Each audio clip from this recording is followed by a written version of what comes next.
ಎಲ್ರಿಗೂ ನಮಸ್ಕಾರ. ನೀವು ನೋಡ್ತಾ ಇದ್ದೀರಾ ಟಿವಿ ವಿಕ್ರಮ. ನಾನು ಮುಮ್ತಾಜ್ ಅಬ್ದುಲ್ ನೆಲ್ಲಡ್ಕ. ವೀಕ್ಷಕರೇ, ಮೋದಿಜಿ ಹಾಗೆ ಚುನಾವಣಾ ಆಯೋಗ ಸೇರ್ಕೊಂಡು ನಮ್ಮ ವಿರುದ್ಧ ಆಟವನ್ನ ಆಡ್ತಾ ಇದೆ. ಎಲ್ಲರ ಹೆಸರನ್ನ ಮತದಾನದ ಪಟ್ಟಿಯಿಂದ ತೆಗೆದು ಹಾಕ್ತಾ ಇದ್ದಾರೆ. ಅದರಲ್ಲೂ ಮುಸ್ಲಿಮರ ಹೆಸರನ್ನೇ ಜಾಸ್ತಿ ತೆಗೆದು ಹಾಕ್ತಾ ಇದ್ದಾರೆ ಅಂತ ಬೊಬ್ಬೆಯನ್ನು ಹಾಕಿದಂತಹ ಮಮತಾ ಬ್ಯಾನರ್ಜಿಗೆ ಅದೇ ಪಶ್ಚಿಮ ಬಂಗಾಳದ ಮುಸಲ್ಮಾನರು ಸರಿಯಾದ ಉತ್ತರವನ್ನ ಕೊಟ್ಟಿರೋ ಹಾಗೆ ಕಾಣಿಸ್ತಾ ಇದೆ. ಈ ಹಿಂದೆ ಪಶ್ಚಿಮ ಬಂಗಾಳದಲ್ಲಿ ಚುನಾವಣೆ ಅಂತಂದಾಗ ಹಿಂಸೆಯನ್ನು ನೋಡಿರ್ತೀರಾ, ಯಾವ ರೀತಿಯ ವಾತಾವರಣದಲ್ಲಿ ಚುನಾವಣೆ ನಡೀತಾ ಇತ್ತು ಅನ್ನುವಂಥದ್ದನ್ನು ನೀವು ನೋಡಿರ್ತೀರಾ, ಅಲ್ಲಿ ಮತ ಹಾಕುವಂಥದ್ದು ಎಷ್ಟು ಕಷ್ಟ ಅನ್ನುವಂಥದ್ದನ್ನು ಕೂಡ ನೋಡಿರ್ತೀರಾ. ಆದರೆ ಈಗ ನಾವು ನೋಡ್ತಾ ಇರುವಂತಹ ಪಶ್ಚಿಮ ಬಂಗಾಳ ಹಾಗೆ ಪಶ್ಚಿಮ ಬಂಗಾಳದ ಜನ ಸಂಪೂರ್ಣವಾಗಿ ಉಲ್ಟಾ ಅಂತಂದ್ರೆ ಖಂಡಿತವಾಗ್ಲೂ ತಪ್ಪಾಗಲ್ಲ. ಗುರುವಾರ ನಡೆದಂತಹ ಮೊದಲ ಹಂತದ ಚುನಾವಣೆಯಲ್ಲಿ ಪಶ್ಚಿಮ ಬಂಗಾಳದ ಜನರಿಗೆ ಅಪ್ರಿಷಿಯೇಟ್ ಮಾಡಲೇಬೇಕು. ಯಾಕಂದ್ರೆ 152 ಕ್ಷೇತ್ರದಲ್ಲಿ ರೆಕಾರ್ಡ್ ಮಟ್ಟದ ಮತದಾನ ನಡೆದಿದೆ. 92%. ಎಷ್ಟು ಹೇಳಿ? 92% ಮತದಾನ ಆಗಿದೆ. ಇತಿಹಾಸದಲ್ಲೇ ಇದುವರೆಗಿನ ಅತ್ಯಧಿಕ ಮತದಾನ ಇದು. ಈ ಬಾರಿ ಹೇಗೆ ಮತದಾನದ ದಾಖಲೆ ಮುರಿತು ಅನ್ನುವಂಥದ್ದನ್ನು ಒಂದು ಬಾರಿ ನೋಡ್ತಾ ಹೋಗೋಣ. ಹಿಂದಿನ ಚುನಾವಣೆಯಲ್ಲಿ ಪಶ್ಚಿಮ ಬಂಗಾಳದಲ್ಲಿ ಒಟ್ಟು 82% ಮತದಾನ ಆಗಿತ್ತು. ಆದ್ರೆ 2011ರಲ್ಲಿ ಅಂದ್ರೆ ಮಮತಾ ಬ್ಯಾನರ್ಜಿ ಮೊದಲ ಬಾರಿಗೆ ಚುನಾವಣೆಯಲ್ಲಿ ಗೆದ್ದು ಸರ್ಕಾರವನ್ನ ರಚನೆ ಮಾಡಿದಾಗ, ಅಂದ್ರೆ ಆ ಲೆಫ್ಟ್ ಸರ್ಕಾರವನ್ನ ಸೋಲಿಸಿ ಬಂದಾಗ ಆ ಟೈಮಲ್ಲಿ 84% ಮತದಾನ ಆಗಿತ್ತು. ಅಂದ್ರೆ ಪಶ್ಚಿಮ ಬಂಗಾಳದಲ್ಲಿ ಯಾವಾಗ್ಲೂ ಕೂಡ ಒಂದು ಬದಲಾವಣೆ ಆಗುತ್ತಲ್ವಾ, ಅಂದ್ರೆ ಒಂದು ಸರ್ಕಾರವನ್ನ ತೆಗೆದು ಇನ್ನೊಂದು ಸರ್ಕಾರ ಬರುತ್ತಲ್ವಾ, ಆ ಟೈಮಲ್ಲಿ ರೆಕಾರ್ಡ್ ಮಟ್ಟದ ಮತದಾನ ಆಗತ್ತೆ. 1977ರಲ್ಲಿ 56% ಮತದಾನ ಆಗಿತ್ತು. 82ರಲ್ಲಿ 76% ಮತದಾನ ಆಗಿತ್ತು. ಇನ್ನು 1987ರಲ್ಲಿ 75% ಮತದಾನ ಆಗಿತ್ತು. 1991ರಲ್ಲಿ 82% ಮತದಾನ ಆಗಿತ್ತು. ಇನ್ನು 1996ರಲ್ಲಿ 66%ಗೆ ಆ ಮತದಾನ ಇಳಿಯುತ್ತೆ. ಆಮೇಲೆ ಮತ್ತೆ ನೀವು ಗಮನಿಸಿದ್ರೆ ಮತದಾನದ ಪ್ರಮಾಣ ಹಂತ ಹಂತವಾಗಿ ಹೆಚ್ಚಾಗ್ತಾನೆ ಬಂದಿರುವಂಥದ್ದು. ಇದುವರೆಗೆ ಗರಿಷ್ಠ ಮತದಾನ ದಾಖಲೆ ಆಗಿರುವಂಥದ್ದು 2011ರಲ್ಲಿ, ಅಂದ್ರೆ 84%. ಯಾಕೆ ಇದನ್ನ ಹೇಳ್ತಾ ಇದ್ದೀನಿ ಅಂತಂದ್ರೆ, ನಾನು ಆಗ್ಲೇ ಹೇಳಿದೆ 2011 ಆ ವರ್ಷ ಪಶ್ಚಿಮ ಬಂಗಾಳದಲ್ಲಿ ಆಡಳಿತ ಬದಲಾವಣೆ ಆಗಿರುವಂತಹ ವರ್ಷ ಅದು. ಅಂದ್ರೆ ಲೆಫ್ಟ್ ಪಕ್ಷಗಳ ಸರ್ಕಾರವನ್ನ ಕೆಳಗಿಳಿಸಿ ಮಮತಾ ಬ್ಯಾನರ್ಜಿ ಅಧಿಕಾರಕ್ಕೆ ಬಂದಂತಹ ವರ್ಷ ಅದು. ಅವತ್ತು ಅಷ್ಟು ದೊಡ್ಡ ಪ್ರಮಾಣದಲ್ಲಿ ಜನರು ಅಧಿಕಾರ ಬದಲಾವಣೆಗೆ ಅಂತ ಮತವನ್ನ ಹಾಕಿದ್ರು ಅಂತ ಅರ್ಥ. ಸೊ 2011ರ ನಂತರ ನೋಡಿದ್ರೆ ಮತದಾನದ ಪ್ರಮಾಣ 82%ಗೆ ಇಳಿಯುತ್ತೆ. ಮಮತಾ ಬ್ಯಾನರ್ಜಿ ಅಧಿಕಾರದಲ್ಲಿ ಇರ್ತಾರೆ, ಹೌದಾ? ಅದಾದ ನಂತರ 2021ರಲ್ಲಿ ಮತ್ತೆ ಚುನಾವಣೆ ನಡೆಯುತ್ತೆ. ಆಗ್ಲೂ ಕೂಡ 82% ಮತದಾನ ಆಗತ್ತೆ. ಅಗೇನ್ ಮಮತಾ ಬ್ಯಾನರ್ಜಿದ ಸರ್ಕಾರ. ವೀಕ್ಷಕರೇ, ಮಮತಾ ಬ್ಯಾನರ್ಜಿ 3 ಚುನಾವಣೆಗಳನ್ನು ಗೆಲ್ತಾರೆ. 84% ಮತದಾನ ಆಗಿದ್ದಾಗ ಅವರು ಫಸ್ಟ್ ಅಧಿಕಾರಕ್ಕೆ ಬರ್ತಾರೆ. ಅಂದ್ರೆ ಅವತ್ತು ಜನ ಬಹಳ ಉತ್ಸಾಹದಿಂದ ಮತವನ್ನ ಹಾಕಿದ್ರು. ಅದಾದ ನಂತರ 2 ಬಾರಿ ಮತದಾನ ಆಯ್ತಲ್ವಾ, ಆ 2ರಲ್ಲೂ ಕೂಡ 82% ಮತದಾನ ಆಗಿರುವಂಥದ್ದು. ಬಟ್ ಈ ಸರ್ತಿ ನೋಡಿದ್ರೆ 82% ಮತದಾನದಿಂದ ನೇರವಾಗಿ 92%ಗೆ ಮೈ ಗಾಡ್ 10% ರೈಸ್ ಆಗಿದೆ. 10%. ಸೊ ಈಗ ಇರುವಂತಹ ಅತಿ ದೊಡ್ಡ ಪ್ರಶ್ನೆ ಏನು ಅಂತಂದ್ರೆ, ಈ 10% ಮತದಾನದಲ್ಲಿ ಹೆಚ್ಚಳ ಆಗಿದೆಯಲ್ವಾ, 92% ಮತದಾನ ಆಗಿದೆಯಲ್ವಾ, ಇದು ಯಾರ ಪರವಾಗಿ ಆಗಿರುವಂಥದ್ದು? ಮಮತಾ ಬ್ಯಾನರ್ಜಿಯನ್ನು ಅಧಿಕಾರದಿಂದ ಕೆಳಗಿಳಿಸೋ ಸಲುವಾಗಿ ಜನ ಇಷ್ಟು ಉತ್ಸಾಹದಿಂದ ವೋಟನ್ನ ಮಾಡಿರುವಂಥದ್ದು, ಅಥವಾ ಆಕೆಯನ್ನ ಉಳಿಸೋ ಸಲುವಾಗಿ ಇಷ್ಟು ಮತದಾನ ಆಗಿರುವಂಥದ್ದ? ವೀಕ್ಷಕರೇ, ಪಶ್ಚಿಮ ಬಂಗಾಳದಲ್ಲಿ ಮೊದಲ ಹಂತದಲ್ಲಿ 16 ಜಿಲ್ಲೆಗಳಲ್ಲಿ ಮತದಾನ ನಡೆದಿದೆ.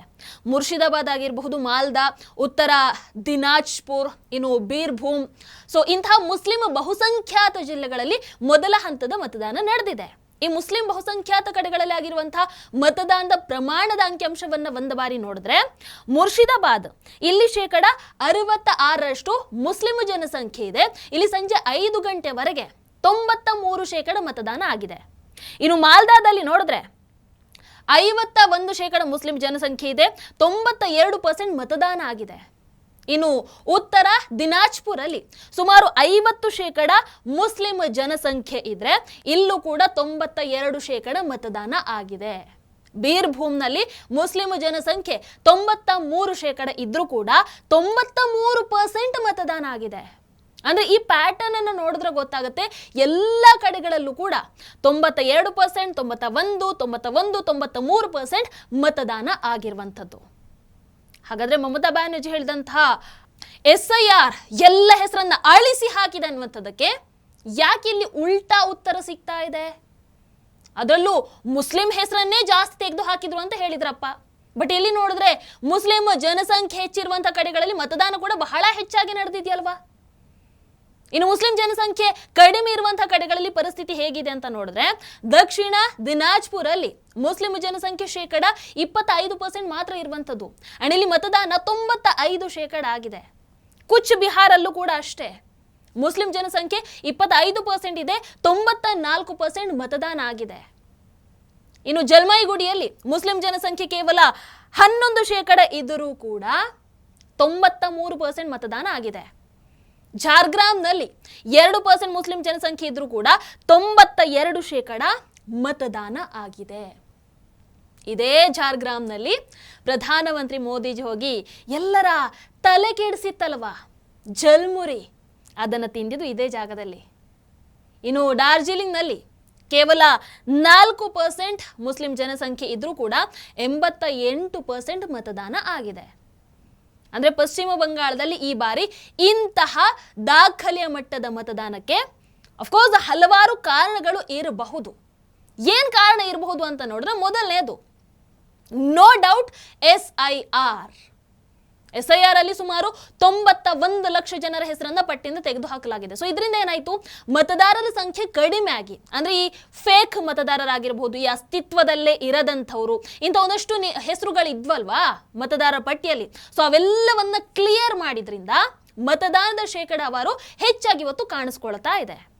ಇನ್ನು ಎರಡನೇ ಕಾರಣ, ಈ ಬಾರಿ ಮಹಿಳೆಯರ ಮತದಾನ ಪ್ರಮಾಣ ಪುರುಷರಿಗಿಂತ ಸುಮಾರು 2% ಹೆಚ್ಚಿದೆ. ಅಂದ್ರೆ ಮಹಿಳೆಯರು ಹೆಚ್ಚಿನ ಸಂಖ್ಯೆಯಲ್ಲಿ ಹೊರಗೆ ಬಂದು ಮತದಾನವನ್ನ ಮಾಡಿದ್ದಾರೆ. ಮಹಿಳೆಯರ ಮತದಾನ 92.69% ಇದ್ರೆ ಪುರುಷರ ಮತದಾನ 90.92% ಇದೆ. ಈ ಬಾರಿ ಚುನಾವಣೆಯಲ್ಲಿ ಬಿಜೆಪಿ ಹಾಗೆ TMC ಎರಡೂ ಪಕ್ಷಗಳು ಕೂಡ ಮಹಿಳೆಯರನ್ನ ಗಮನದಲ್ಲಿಟ್ಕೊಂಡು ಒಂದಷ್ಟು ದೊಡ್ಡ ದೊಡ್ಡ ಭರವಸೆಗಳನ್ನ ಸಮೇತ ಕೊಟ್ಟಿವೆ. ಅದರಲ್ಲೂ ವಿಶೇಷವಾಗಿ ಬಿಜೆಪಿ ಒಂದಷ್ಟು ಪ್ರಮುಖ ಘೋಷಣೆಗಳನ್ನ ಮಾಡಿದೆ. ಫಾರ್ ಎಕ್ಸಾಂಪಲ್, ಮಹಿಳೆಯರಿಗೆ ರಾಜ್ಯ ಸರ್ಕಾರಿ ಉದ್ಯೋಗಗಳಲ್ಲಿ 33% ಮೀಸಲಾತಿಯನ್ನು ಕೊಡ್ತೀವಿ ಅಂತ ಹೇಳಿದ್ದಾರೆ. ಹಾಗಾಗಿ ಇಲ್ಲಿ ಮಹಿಳೆಯರು ಬಹಳ ಹೆಚ್ಚಿನ ಸಂಖ್ಯೆಯಲ್ಲಿ ಉತ್ಸಾಹದಲ್ಲಿ ಬಂದು ಮತದಾನವನ್ನ ಹಾಕಿರೋದು ಕಾಣಬಹುದು. ಅಂಡ್ ನಿಮಗೆ ಗೊತ್ತಿರಲಿ, ಈ ಸರ್ತಿ ಸಂಸತ್ತಲ್ಲಿ ಮಹಿಳಾ ಮೀಸಲಾತಿ ಮಸೂದೆ ಪಾಸ್ ಆಗಲಿಲ್ಲ. ಅದಕ್ಕೆ ಕಾರಣ ಕಾಂಗ್ರೆಸ್ TMC ಅಂತಹ ವಿರೋಧ ಪಕ್ಷಗಳೇ. ಸೊ ಅವರು ವಿರೋಧ ಮಾಡಿದ್ರಿಂದ ಬಿಲ್ ಪಾಸ್ ಆಗಲಿಲ್ಲ ಅನ್ನುವಂಥದ್ದು ಪ್ರತಿಯೊಬ್ಬರಿಗೂ ಕೂಡ ಗೊತ್ತಿರೋದ್ರಿಂದ ಪಶ್ಚಿಮ ಬಂಗಾಳದಲ್ಲಿ ಹೆಣ್ಣು ಮಕ್ಕಳು ಇವರು ಬಿಲ್ ಪಾಸ್ ಮಾಡೋದಕ್ಕೆ ಅವಕಾಶವನ್ನು ಕೊಡಲಿಲ್ಲ. ಹಾಗಾಗಿ ಇವರಿಗೊಂದು ಉತ್ತರವನ್ನು ನಾವು ಈ ವೋಟ್ ಮೂಲಕ ಕೊಡಬೇಕು ಅಂತ ಹೆಚ್ಚಿನ ಸಂಖ್ಯೆಯಲ್ಲಿ ಮತದಾನಕ್ಕೆ ಬಂದಿರುವಂತಹ ಸಾಧ್ಯತೆ ಕೂಡ ಇದೆ. ಹಾಗೆ ನೋಡಿದ್ರೆ ಕಳೆದ ಬಾರಿ ಕೂಡ ಪಶ್ಚಿಮ ಬಂಗಾಳದಲ್ಲಿ ಮಹಿಳೆಯರ ಮತದಾನ ಪ್ರಮಾಣ ಪುರುಷರಿಗಿಂತ ಜಾಸ್ತಿನೇ ಇತ್ತು. ಬಟ್ ಈ ಸರ್ತಿ ಏನಾಯ್ತು ಅಂತಂದ್ರೆ SIR ಸಮಯದಲ್ಲಿ ಇದು ಹೆಸರುಗಳನ್ನ ತೆಗಿತಾ ಇದ್ರಲ್ವಾ, ಆಗ ಪುರುಷರಿಗಿಂತ ಮಹಿಳೆಯರ ಹೆಸರೇ ಜಾಸ್ತಿಯಾಗಿ ರಿಮೂವ್ ಆಗಿದೆ. ಆದ್ರೂ ಕೂಡ ಈ ಬಾರಿ ಹೆಣ್ಣು ಮಕ್ಕಳೇ ಹೆಚ್ಚಿನ ಸಂಖ್ಯೆಯಲ್ಲಿ ಬಂದು ಮತದಾನವನ್ನ ಮಾಡಿದ್ದಾರೆ. ಇನ್ನು ಮೂರನೇ ಕಾರಣ, ನಮ್ಮ ದೇಶದಲ್ಲಿ ಒಂದು ಚುನಾವಣಾ ಟ್ರೆಂಡ್ ಇದೆ. ಸಾಮಾನ್ಯವಾಗಿ ಮತದಾನದ ಪ್ರಮಾಣ ಜಾಸ್ತಿ ಆಯ್ತು ಅಂತಂದ್ರೆ ಆಡಳಿತದಲ್ಲಿರುವಂತಹ ಸರ್ಕಾರ ಬದಲಾಗುತ್ತೆ ಅಂತಾನೆ ಅರ್ಥ. ಯಾಕಂದ್ರೆ ಆಂಟಿ ಇನ್ಕಂಬೆನ್ಸಿ ಅಂದ್ರೆ ಸರ್ಕಾರದ ವಿರುದ್ಧದ ಅಸಮಾಧಾನ ಹೆಚ್ಚಾದಾಗ ಮತದಾರರು ಹೆಚ್ಚಿನ ಸಂಖ್ಯೆಯಲ್ಲಿ ಹೊರಗೆ ಬಂದು ಇವರನ್ನ ತೆಗಿಲೇಬೇಕು ಅಂತ ಮತದಾನವನ್ನ ಮಾಡ್ತಾರೆ. ಅಂದ್ರೆ ಹೆಚ್ಚಿನ ಮತದಾನ ಆಯ್ತು ಅಂತಂದ್ರೆ, ದಾಖಲೆಯ ಮತದಾನ ಆಯ್ತು ಅಂತಂದ್ರೆ ಈ ಬಾರಿ ಒಂದು ಬದಲಾವಣೆ ಆಗೋದು ಪಕ್ಕ ಅಂತಾನೆ ಅರ್ಥ. ಕೆಲವೊಮ್ಮೆ ಮತದಾರರಿಗೆ ಸರ್ಕಾರ ಅಪಾಯದಲ್ಲಿ ಇದೆ ಅಂತ ಅನಿಸಿದ್ರೂ ಕೂಡ ಅದನ್ನು ಉಳಿಸುವ ಸಲುವಾಗಿ ಹೆಚ್ಚಿನ ಮತದಾನವನ್ನ ಮಾಡಬಹುದು. ಬಟ್ ಈ ಸರ್ತಿ ಮಮತಾ ಬ್ಯಾನರ್ಜಿಯ ಸರ್ಕಾರವನ್ನ ನೋಡಿದ್ರೆ ಆ ಸರ್ಕಾರವನ್ನ ಕಾಪಾಡೋದಕ್ಕೆ ಅಂತಲ್ಲ, ಜನರು ಈ ಸರ್ಕಾರದಿಂದ ತಮ್ಮನ್ನ ತಾವು ಕಾಪಾಡಿಕೊಳ್ಳೋದಕ್ಕೆ ಅಂತ ಈ ಮಟ್ಟದ ಮತದಾನವನ್ನ ಮಾಡಿರೋ ಹಾಗೆ ಕಾಣಿಸ್ತಾ ಇದೆ. ಬಟ್ ಗೊತ್ತಿಲ್ಲ ಏನಂತ. ಇನ್ನು ನಾಲ್ಕನೇ ಕಾರಣ, ಈ ಸರ್ತಿ ಚುನಾವಣೆಯಲ್ಲಿ ಸುಮಾರು 2.5 ಲಕ್ಷ ಭದ್ರತಾ ಪಡೆಗಳನ್ನ ನಿಯೋಜಿಸಲಾಗಿತ್ತು. ಸೊ ಇದರ ಪರಿಣಾಮವಾಗಿ ಹಿಂಸಾಚಾರ ಕಡಿಮೆ ಆಯಿತು. ಇನ್ನು ಮತದಾನ ಕೇಂದ್ರದಲ್ಲಿ ಯಾವುದೇ ತಪ್ಪುಗಳಾಗಲಿಲ್ಲ. ಯಾವ ಮತದಾರರು ಕೂಡ ಭಯ ಇಲ್ಲದೆ ಮನೆಯಿಂದ ಹೊರಗೆ ಬಂದು ಮತದಾನವನ್ನ ಮಾಡೋದಕ್ಕೆ ಸಾಧ್ಯ ಆಗಿದೆ. ವೀಕ್ಷಕರ, ಮೊದಲ ಹಂತದ ದಾಖಲೆ ಮಟ್ಟದ ಮತದಾನದ ನಂತರ ಗೃಹ ಸಚಿವರಾದಂತಹ ಅಮಿತ್ ಶಾ ಅವರು ಟ್ವೀಟ್ ಮಾಡಿ ಟಿಎಂಸಿ ಪಕ್ಷದ ಗೂಂಡಾಗಿರಿ ಹಾಗೆ ಭ್ರಷ್ಟಾಚಾರದ ಕೊನೆ ಆಗ್ತಾ ಇದೆ ಅಂತ ಹೇಳಿದ್ದಾರೆ. ಇನ್ನು ಮೋದಿಜಿಯವರು ಕೂಡ ಭಾಷಣ ಮಾಡ್ತಾ ಹೇಳ್ತಾರೆ, ಯಾವಾಗ ದಾಖಲೆ ಮಟ್ಟದ ಮತದಾನ ಆಗುತ್ತೆ ಆವಾಗೆಲ್ಲ ಅದರ ಅರ್ಥ ಬಿಜೆಪಿ ಗೆಲುವಿನತ್ತ ಸಾಗ್ತಾ ಇದೆ. ದೇಶಾದ್ಯಂತ ಭರ್ಜರಿ ವಿಜಯದ ವಾತಾವರಣ ಇದೆ. ಕಮಲ ಅರಳೋದು ಪಕ್ಕ.